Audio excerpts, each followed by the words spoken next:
Madame la fondatrice, Monsieur le principal du collège bilingue moderne L'Étoile, Monsieur le conseiller, Madame la directrice du groupe scolaire bilingue Étoile, chers parents, distingués invités, bonjour. C'est un immense plaisir que la Fondation ainsi que l'ensemble du personnel du groupe scolaire bilingue L'Étoile vous souhaite, par ma modeste voix, la bienvenue au sein de notre prestigieuse institution à l'occasion de la cérémonie de l'arbre de Noël des enfants de la maternelle. Nous tenons avant toute chose à vous remercier sincèrement pour les nombreux sacrifices consentis afin d'être présents et d'accompagner nos tout-petits en ce jour de célébration. Et vous prions de bien vouloir faire preuve de patience afin d'apprécier les efforts fournis ainsi que les progrès réalisés par nos enfants. Chers parents, nous tenons à rappeler à ceux qui le savent encore que le groupe scolaire bilingue Étoile, école de référence, est une institution parfaitement bilingue. De la petite section au cours moyen 1, les enseignements y sont dispensés aussi bien en français qu'en anglais dans chaque classe. Je ne manquerai pas d'adresser mes sincères remerciements à ces fidèles parents qui nous renouvellent leur confiance année après année depuis la création de cette école. Parmi les parents ici, certains furent autrefois nos élèves et au terme de leur parcours scolaire, ils nous confient aujourd'hui leurs propres enfants. Comme le dit si bien l'adage, on ne peut se juger soi-même. Ce sont les autres qui le font à notre place. Vous, élèves d'hier et parents d'aujourd'hui, êtes les témoins vivants de notre engagement et de notre travail. Vous avez fait le meilleur des choix en inscrivant vos enfants dans une école de référence telle que le groupe scolaire bilingue Étoile. Chers parents, contrairement à ce que certains peuvent penser, l'école maternelle n'est pas une perte de temps, ni un simple lieu où l'on dépose l'enfant parce qu'il dérange à la maison, ou parce qu'on pour s'en libérer le temps de vaquer à d'autres occupations. Elle est avant tout un espace d'éducation où se posent les fondations essentielles de l'enfant.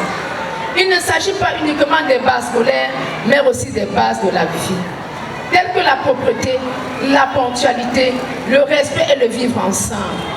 Il est donc important pour les parents que vous êtes de participer à cette éducation en payant les fournitures scolaires des enfants, contrôler leurs devoirs à la maison, assurer sa bonne alimentation. Nous avons constaté jusqu'à présent que de nombreux enfants ne disposent pas de fournitures scolaires, ce qui constitue pour eux une source de frustration lors des activités de classe. Permettez-moi de rappeler que l'on n'envoie pas un cultivateur au champ sans roue, ni un pêcheur à la pêche sans canne ou sans filet.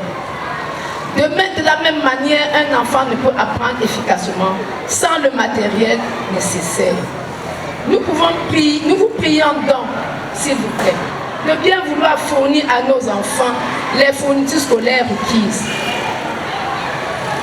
Vous pouvez apprécier l'ampleur du travail que nous accomplissons ici à travers les éléments suivants. Des devoirs quotidiens de lundi à jeudi, remis sur des feuilles, des devoirs de week-end donnés chaque vendredi dans les cahiers. Je me permets d'ouvrir une parenthèse pour rappeler que les cahiers des devoirs remis aux enfants le vendredi doivent impérativement être rapportés à l'école le lundi. Par ailleurs, nous vous prions de ne pas déléguer entièrement l'éducation de nos enfants aux femmes de ménage, répétiteurs, frères ou sœurs sans un suivi attentif de votre part. Nous sommes conscients que nous vivons une époque où la recherche des moyens financiers est nécessaire pour assurer l'éducation des enfants. Cependant, à quoi servirait cet argent si au final l'enfant venait à échouer dans cette éducation? Sur le plan pédagogique, pour ce premier trimestre, le travail était satisfaisant dans l'ensemble.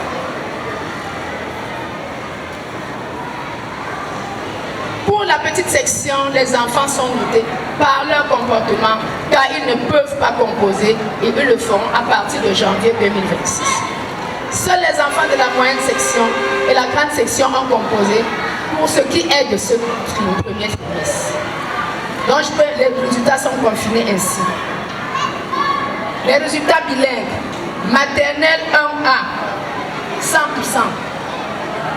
Maternelle 1B, 72%, parce qu'il y a des enfants qui n'écrivent pas. 97,72%, pardon. Maternelle 2B, 2A, 100%. Maternelle 2B, A, 100%. Sur le plan post et périscolaire, comme je vous l'indiquais précédemment, au groupe scolaire bilingue étoile, nous chantons, nous lisons, nous écrivons et comptons, tout en veillant à ne pas oublier l'essentiel, le plaisir et l'épanouissement des enfants. Dans le cadre des activités de divertissement, comme vous pouvez le constater sur les images, une excursion a été organisée le 12 décembre dernier dans un manège de la place. La joie de ces bouts de chou était immense. Cette sortie n'était pas une première. En effet, nous organisons régulièrement des excursions à caractère éducatif en rapport avec les domaines du programme scolaire et qui contribuent à la découverte de l'environnement par les enfants. À titre d'exemple, l'année dernière, une sortie au stade de Chapoma, en lien avec les domaines de loisirs et des métiers, a été effectuée. Une autre excursion organisée en fin d'année 2025 a conduit les élèves à la base aérienne de Douala en rapport avec le thème des voyages et transports.